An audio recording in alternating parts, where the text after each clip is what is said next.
don't get this though, Danielle. People don't get this. And it's like you got to go in for the long game with networking. Yes. There are no short-term wins when it comes to really getting to know people, what they do, and how you can be part of it. Yeah, no,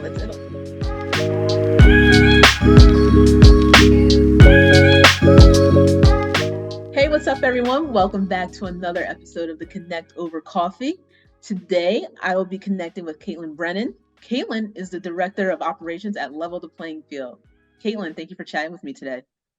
Thanks, Danielle. Really happy to have an opportunity to catch up with you as well. Yes, definitely. All right. Before we get started, we're going to jump into and kick things off with our 2-minute drill. Kailtin, I'm just going to rapid fire a couple questions at you, and you just answer with the first thing that comes to your mind. You ready? Okay. I think so. You think you're ready? I promise it's easy. Easy questions for you. All right, here we go. Coffee or tea? Coffee. Chicken wings or boneless chicken wing or boneless wings per Oh, you're se? gonna hate me. I don't eat meat, so we go for the Ooh, cauliflower, vegan wings low key are really good. So yeah. yeah, actually, I what's the word I'm looking for? I appreciate them. Yeah. There we go. Favorite sports team? Syracuse. It's just all Syracuse Makes all sense. Makes day, sense. all day. Favorite athlete?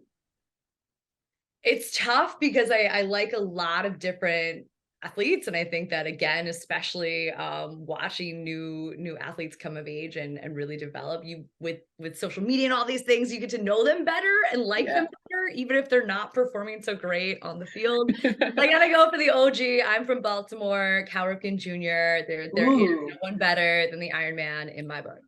I thought for some reason you were going to say Carmelo Anthony because of the Syracuse He's a connection and the contender. Baltimore connection there. Listen, he's absolutely a contender, but when I think of like childhood Camden Yards, Cal Ripken Jr., like Cal Ripken and Jr. friends who had dogs named Ripken, like that's Cal Ripken for me, for sure. There we go. There we go.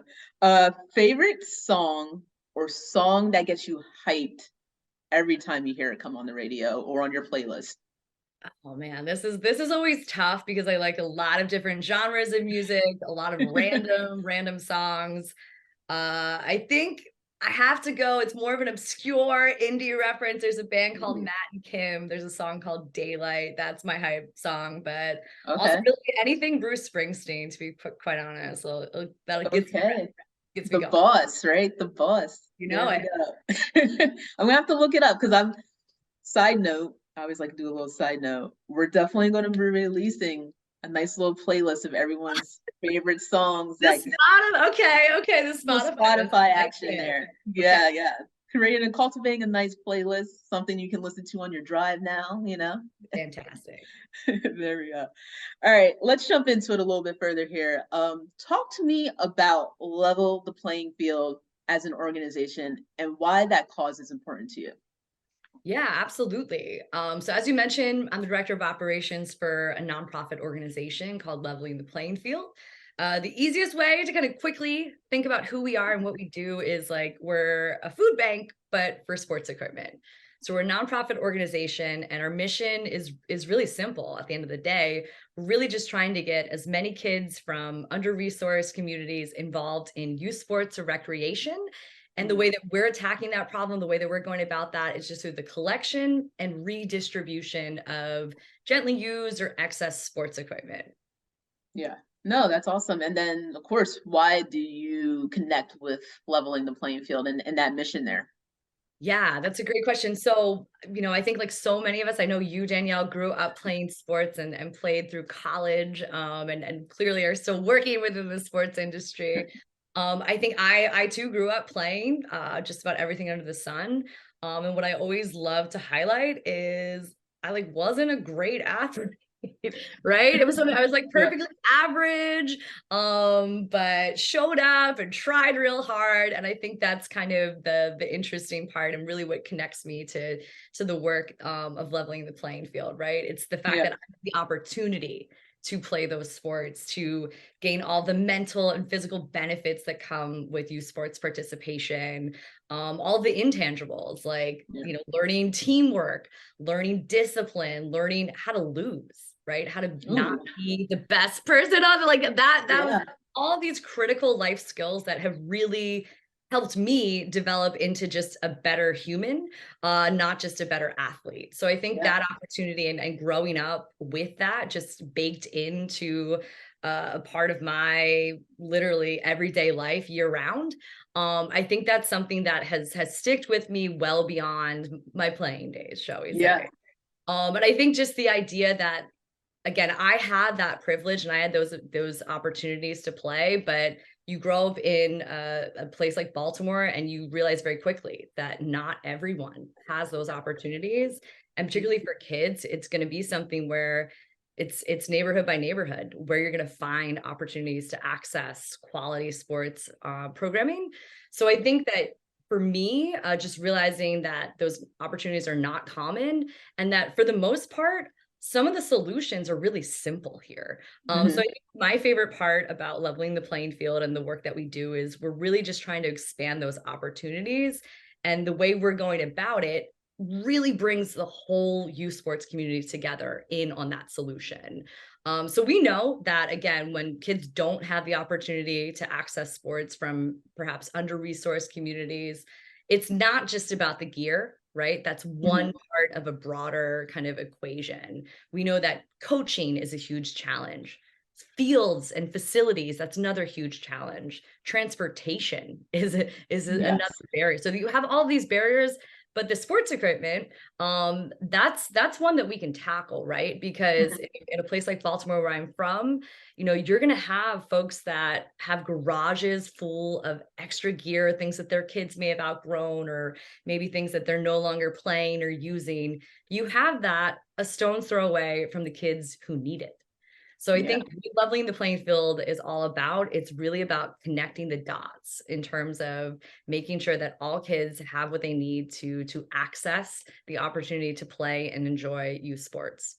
Yeah, no, that's excellent. And I think, just a copy off that, like, I feel like as a society, we always chat about equality, specifically equality in sports, but I feel like sometimes we neglect how we can achieve the equality, and that's typically from access and opportunity. And I feel what you all are doing with LPF, if you don't mind me saying LPF there, um, Absolutely. what we all are doing is providing and achieving how we can do equality essentially by giving the kids access and opportunity, which is something that's like the first step to achieving equality and, may I say, leveling the playing field. Exactly, Yes. exactly. And I think I always also try to stress that we're not trying to create the next great college or professional athletes, right? Mhm. We're really just trying to make sure that every kid has the opportunity to access different types of sports through their PE class, right? So very Yeah. often a lot of schools, particularly in urban areas, under-resourced areas,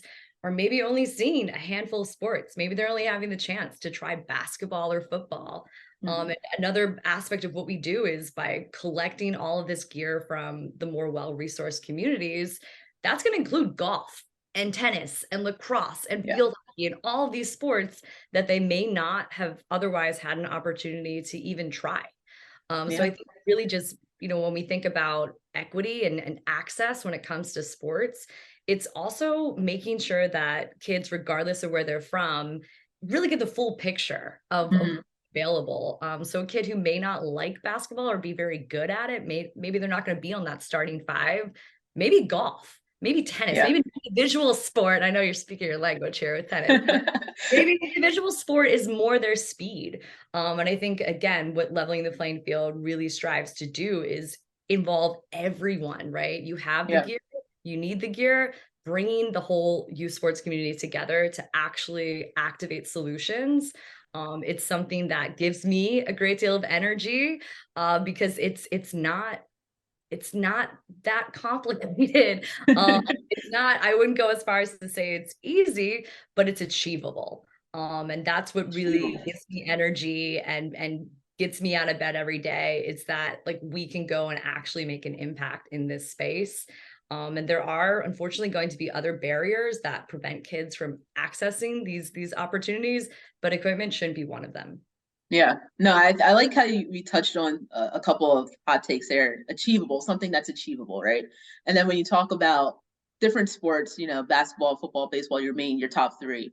But when you talk about other sports, golf, tennis, lacrosse, you know, having that access to even try that type of sport, knowing the economic incomes that can come from being associated with those sports is really huge. And kudos to you guys for also focusing on those sports there that are not as popular. Sports Yeah. sampling. I know you know that it's really Yeah. important that kids have access to try different things. And even for a young person that's like, listen, like I love football. I'm gonna keep playing football until Hmm. for as long as I can, trying a sport like lacrosse, that's gonna help develop them as an athlete too. Yeah. I think it's so important. And sports sampling is something that we really think is incredibly important, especially as the youth sports industry. We're talking an industry that's like surpassing $19 billion. It's bigger than the NFL. When Wow. you actually look at the money that's going into a lot of these pay to play and just really high end youth sports leagues, and entities and organizations, like it's something where we really are just again striving to make sure that equity is not forgotten, and that we are making sure that all these young people have the opportunity to play. Yeah, and then because equipment is expensive, let's be real here. Yeah. So maybe that's Sure. why they're sticking to like, basketball, soccer, because there's a lower overhead cost with it.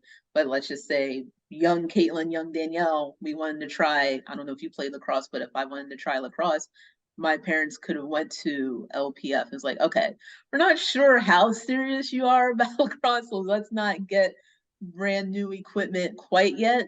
Let's try out, something that's used and still durable and really works well.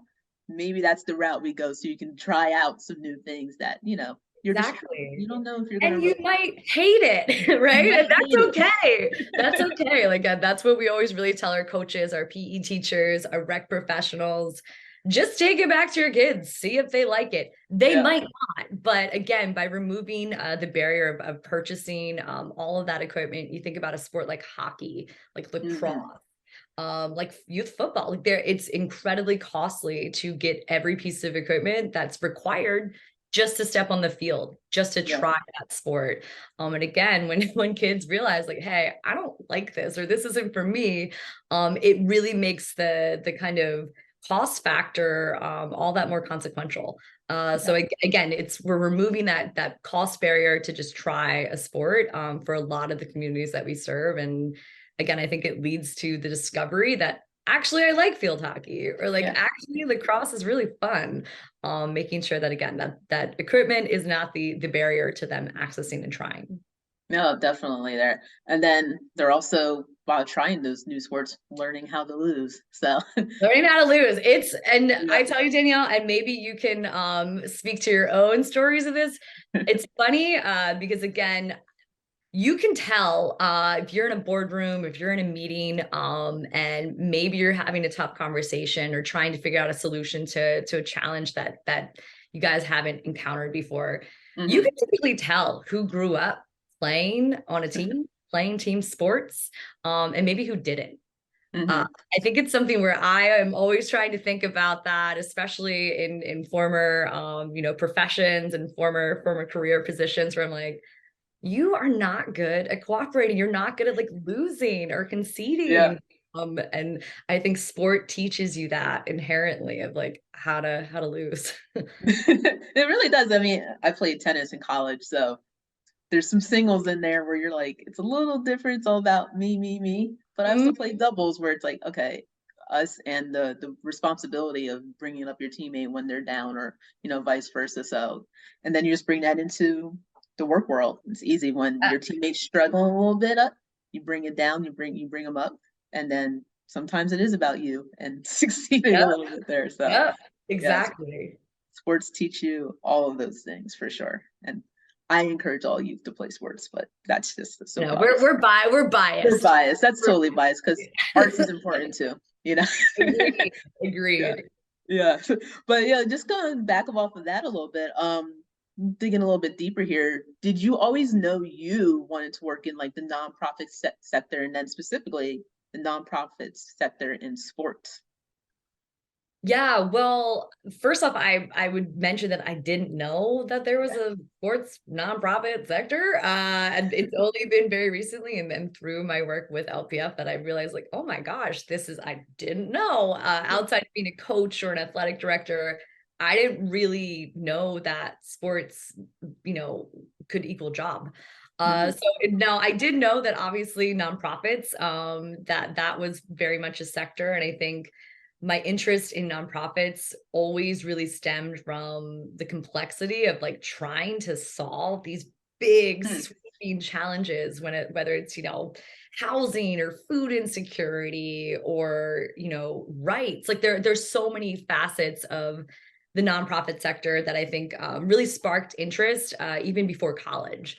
Yeah. I grew up, my mom had always worked for a nonprofit, so I always had that kind of in-house familiarity with the difference, say, between the not only the work objective, but the resources that nonprofit professionals were kind of contending with versus, say, a private sector.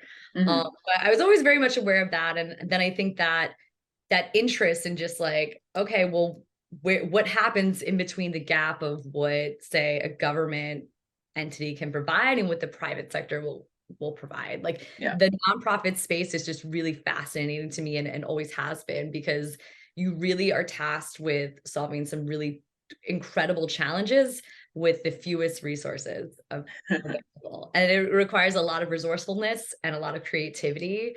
And I think that's always been fascinating to me.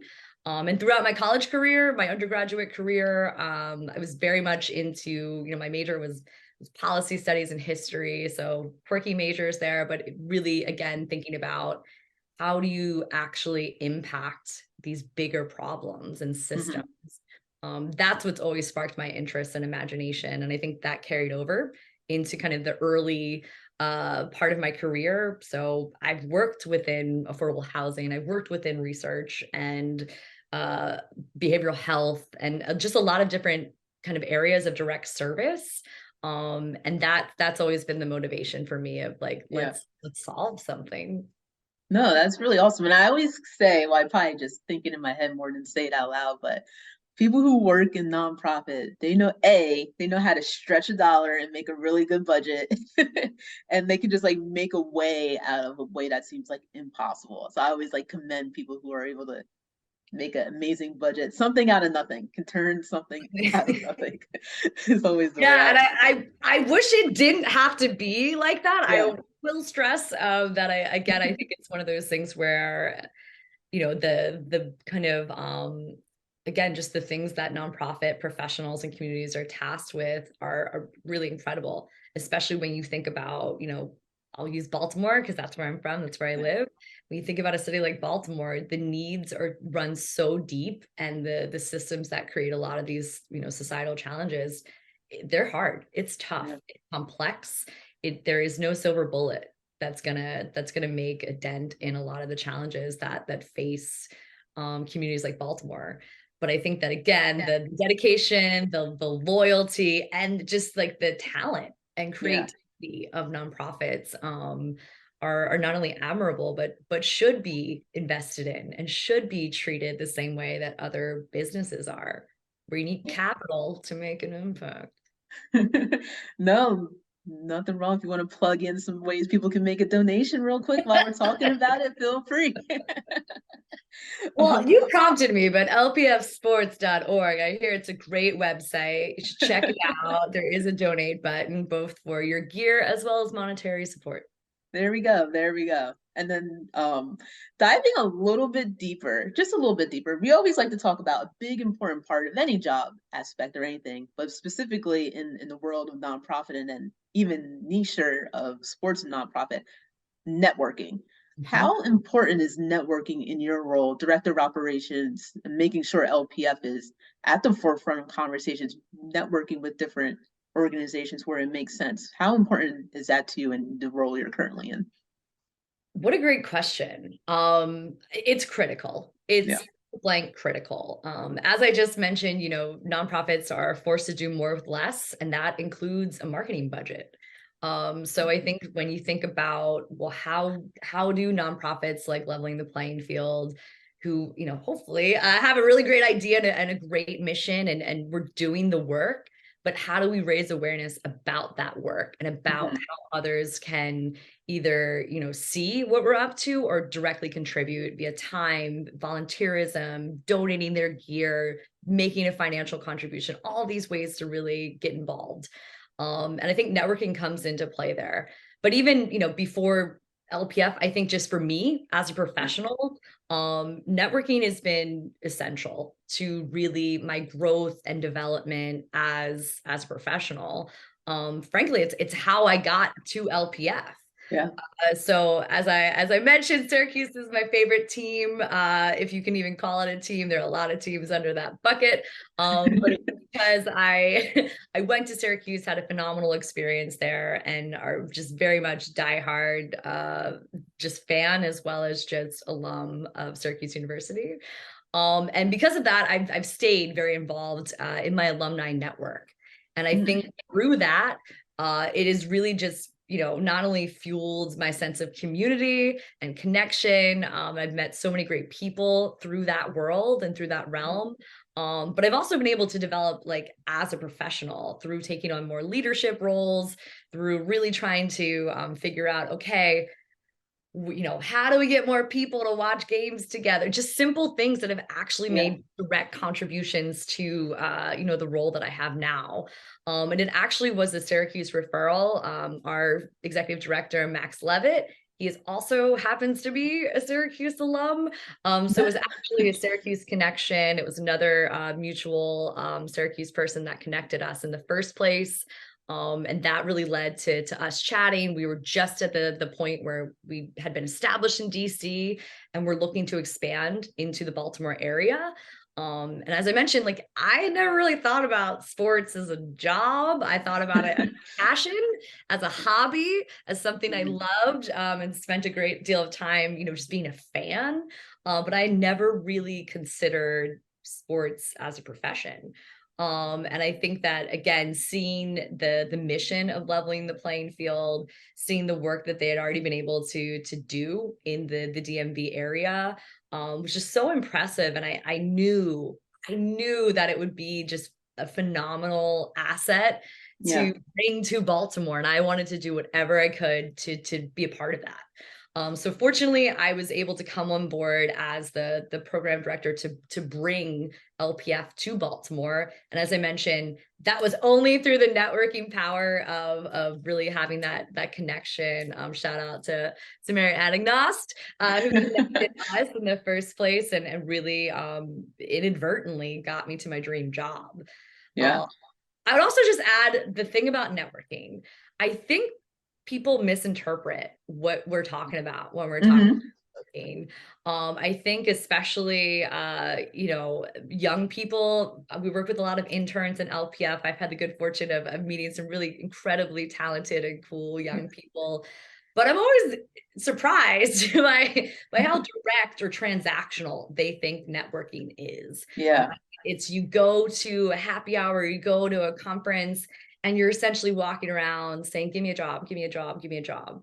That's not how networking works in my view. I think you have to network for connection and to like learn. You're looking to learn about what another person does, what another person like, what their experience is like. And you're trying to find that intersection, right? Of how that relates to you and the work that you do or maybe want to do. So networking for connection versus networking for like a direct kind of like gain, like that's where it really comes down to. And what that means is space over time, right? You're meeting people and maybe that will lead to a job like in the future. But I think networking for the sake of connection and curiosity is far more important and more just it's more beneficial at the end of the day. Couldn't have said it better myself. Yeah, that's exactly true. People don't get How I this do though, networking. Danielle. People don't Yeah. get this. And it's like you got to go in for the long game with networking. Yes. There are no short-term wins when it comes to really getting to know people, what they do, and how you can be a part of it. Yeah, no, it's a long game for sure. And the ones that are short term, they're not real and authentic. So Substantial. yeah. Exactly. So Exactly. that's exactly what it is. I think that was a great take on networking, especially for our younger people who are listening. It's just starting out and getting into your career, building, what are our likes, especially when you're looking for a networking and a mentor type of way. It's the same exact thing. What can I bring to the table? How can I help as well? And meet that intersection, like you just mentioned, of how you both can help each other achieve, because that's all what it's all about at the end of the day, is bringing both people up. So, And curiosity, right? and curiosity. If you're coming into a question, or excuse me, you're coming into a conversation, particularly with someone who might be, farther along in their career and Mm-hmm.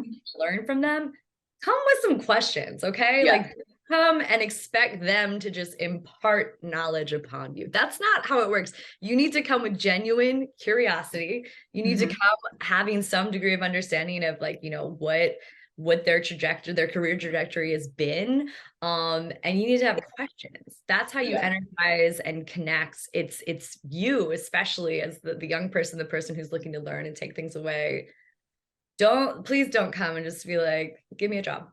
Okay. At least Yeah. out of my experience. Maybe it works for some folks, but Not no. in my experience either. I think the most important thing is curiosity, right? Curiosity can lead to a job because you're curious about something, even if it's not like something you thought it would come out of it, but just the curiosity questions that you're asking can lead to something more beneficial in the future for you. So curiosity is definitely, yeah, I'm curious. I've always been a curious person. So like it makes a complete sense there. So Absolutely. yeah.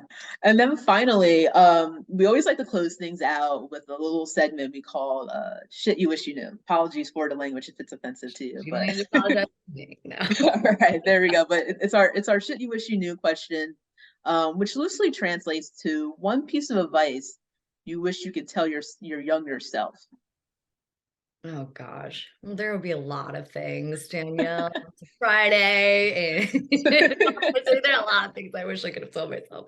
Um, no, but that's what a great question. And I think it can be interpreted a lot of different ways. I think for me, when I think about my younger self, um, I almost want to just say, like, give yourself a break. Mm, I think I've always been more of an ambitious, forward-looking person, and I think mhm. that has led to a lot of unnecessary stress and pressure. By looking to my left and seeing what that person is up to, looking to my right, well, they're doing this.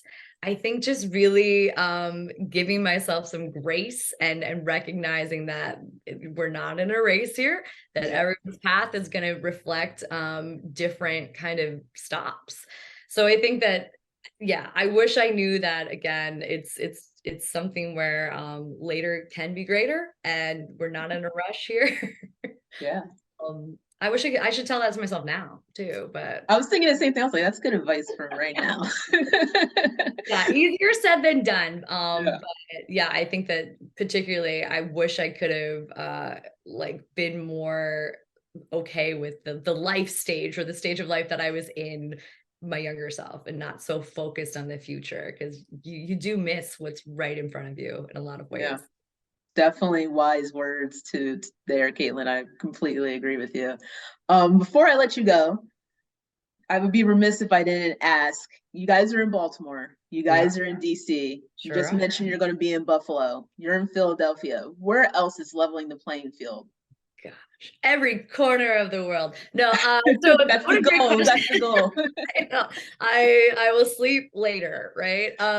No, what's so exciting is, the thing about leveling the playing field, there are, food banks and book banks and diaper banks, and you know, there are resources like this in every community, right? Mhm. Our vision is to essentially make leveling the playing field a sports equipment bank, to make that a reality in just about every community. Yeah. So I think we have really ambitious, as I mentioned, visions of just what this could do to really expand access and equity within the youth sports world. So we're really looking to grow nationally. So I think where next? It's a good question. You'll have to stay tuned. Yeah, no, it's a good answer. Maybe Chicago, maybe Boston. I don't know. I don't know. It's Out when west, are you guys gonna go out west one day? Hopefully, right? no time zones and all of those things. What's up with that? No, but but I'll just mention that again. I think that the cool thing and one of the more energizing parts about what I get to do is that Yeah. I know that this will work in just about any community. And I think again, myself, Max, and the rest of our team, Mhm. we're working really hard to figure out how can we bring this to as many communities as possible. But while also making sure that the communities that we are in, we're continuing to provide really quality, relationship-based services to the places that we're already in. Yeah, working hard for an amazing cause there. So kudos to you, Max, and the team there. Thank you. No problem. And then on that note, thank you again, Caitlin, for joining me for an episode here of the Connect Over Coffee. And then thank you guys for tuning in as well. If you want to see more content like this, feel free to subscribe to our YouTube channel and don't forget to like us on Facebook, Instagram, and of course LinkedIn. All right, guys, let's connect soon. Thank you.